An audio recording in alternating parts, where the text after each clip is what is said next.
स्वाति अपने कमरे में आराम से सो रही होती है। तभी स्वाति के मुंह पर छत की पपड़ी आकर गिर पड़ती है और उसकी नींद खुल जाती है।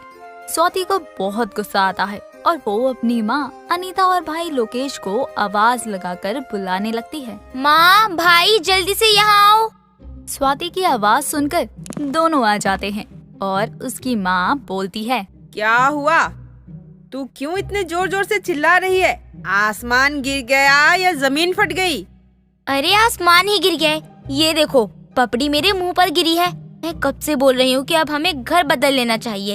एक तो वैसे ही हम किराए के घर में रहते हैं और ये भी इतना पुराना हो गया है। पुराना हो गया है इसीलिए इसका कम किराया जाता है। अभी अगर किसी अच्छे घर में रह रहे होते तब तो किराया भी इतना जाता कि कुछ खाने पीने के पैसे भी नहीं बचते हमारे पास। माँ, बस कुछ पैसों के लिए क्या हम इस पुराने घर में आत्मा की तरह भटकते रहेंगे? आज ये पपड़ी गिरी है, कल को तो पूरी छत ही गिर सकती है ना मेरे ऊपर। माँ, स्वाति बिल्कुल सही कह रही है। सच में घर तो बहुत पुराना हो गया है और जब से सड़क बनी है ना तब से तो अंदर घुस गया है। अपने किसी दोस्त को यहाँ लाने में शर्म आ जाती है मुझे। देखा माँ, भाई को भी अब यही लगता है कि अब तो घर बदलना ही बेहतर रहेगा हमारे लिए। तुम दोनों बच्चे समझते क्यों नहीं हो? महंगाई वैसे ही इतनी बढ़ गई है। कमाने वाला एक लोकेश ही है। हम भी थोड़ा बहुत कर लेते हैं, दूध दही का खर्च निकल आता है, जिससे अब हम इतनी महंगाई में ऐशो आराम वाली जिंदगी तो नहीं बिता सकते ना। कहीं ना कहीं समझौता तो करना ही पड़ेगा हमें। माँ, समझ तो आप नहीं रही हो। अरे मैं तो ये कहूँगी कि अब हमें अपना घर ले लेना चाहिए। स्वाति, रहने दो, माँ सही कह रही है। अगर हमारे पास पैसे होते तो माँ हमें बोलने नहीं देती और पहले ही नया घर बनवा देती। लेकिन जब है ही नहीं तो माँ भी क्या कर सकती है इसमें। लेकिन तुम दोनों परेशान मत हो, मैं अभी मकान मालिक को बोलकर ये ठीक करवाती हूँ। अनीता अपने दोनों बच्चों के साथ एक किराए के पुराने घर में रहती थी, जहाँ अनीता और उसके बच्चों को काफी मुश्किलों का सामना भी करना पड़ता था। पैसे ना होने के कारण वो लोग नया घर नहीं ले पा रहे थे। कुछ दिनों बाद अनीता की पड़ोसन कांता आती है और अनीता से कहती है, अरे ओ अनीता, कहाँ है? जरा बाहर तो आ। आंखें खराब हो गई है क्या? यही तो हूँ, दिखाई नहीं दे रही हूँ क्या तुझे मैं? अरे तेरे लिए मैं एक बहुत अच्छी खबर लेकर आई हूँ। अच्छी खबर? क्या अच्छी खबर लाई है? जरा बता तो सही। तेरे बेटे के लिए एक बहुत ही अच्छे घर से रिश्ता आया है। लड़की बहुत सुंदर और सुशील है। लड़की का परिवार भी बहुत अच्छा है। इतना अच्छा रिश्ता हाथ से जाने मत दे अनीता। लेकिन अगर इतना ही अच्छा रिश्ता है तो वो हमारे घर से रिश्ता क्यों जोड़ना चाहते हैं? हम लोगों का तो अपना घर भी नहीं है और नई बहू को क्या हम किराए के घर में लाएंगे? वो सब तो मुझे नहीं पता, लेकिन उन लोगों को लोकेश का बर्ताव काफी पसंद आया। कह रहे थे कि एक बार जब वो मेरे घर आए थे तब लोकेश से मिले थे और उन्हें इतना पसंद आया कि उन्होंने मुझसे सामने से आकर कहा कि वो लोकेश से अपनी बेटी का रिश्ता तय करना चाहते हैं। अच्छा, फिर तो एक बार हमें उन लोगों से मिल लेना चाहिए। मैंने उन्हें कल बुलाया है।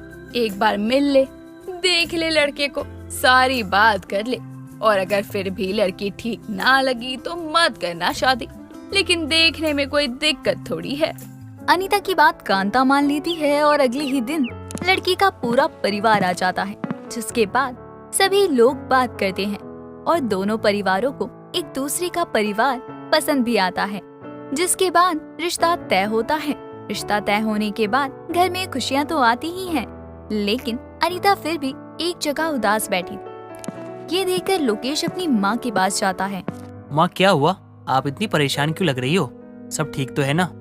मैं तो इस बात से परेशान हूँ कि अब तक हम लोग इस पुराने से घर में रह रहे हैं और अब जब हमारी नई बहू आएगी तो क्या वो भी इस पुराने घर में रहेगी?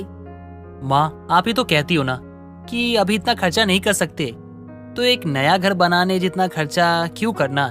आप चिंता मत कीजिए, एक ना एक दिन देखिएगा हमारे पास एक नया घर होगा।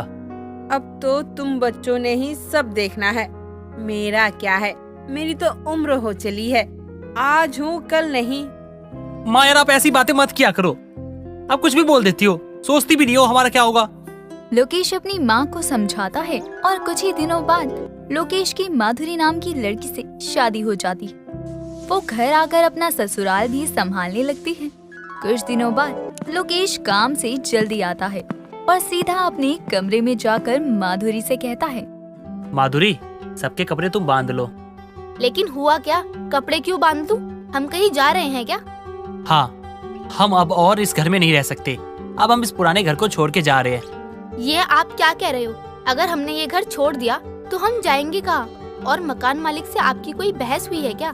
मुझे बताओ तो, आखिर हुआ क्या है? माधुरी, तुम समझ क्यों नहीं रही हो?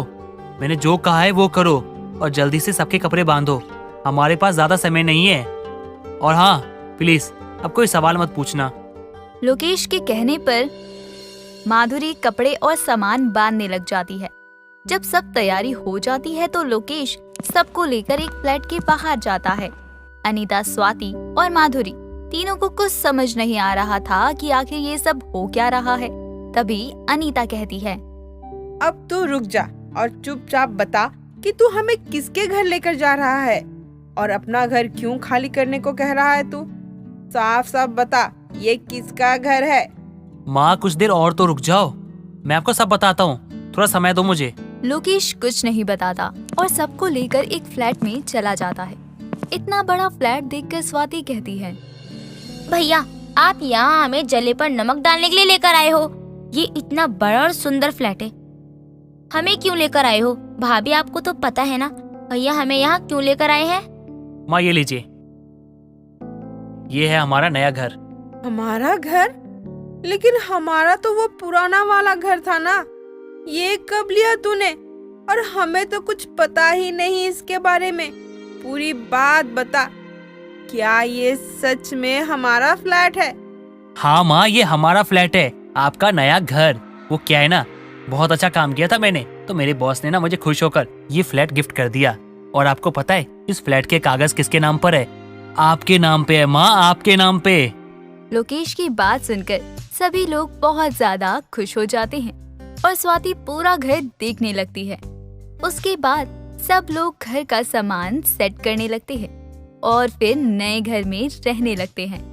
ऐसे ही एक बार स्वाति अनीता और अपनी भाभी से कहती है, नया घर अच्छा तो बहुत है, लेकिन पुराने घर में इतने सालों तक रह रहे थे तो हमें वही की आदत है ना, इसलिए इतना मन नहीं लगता है यहाँ।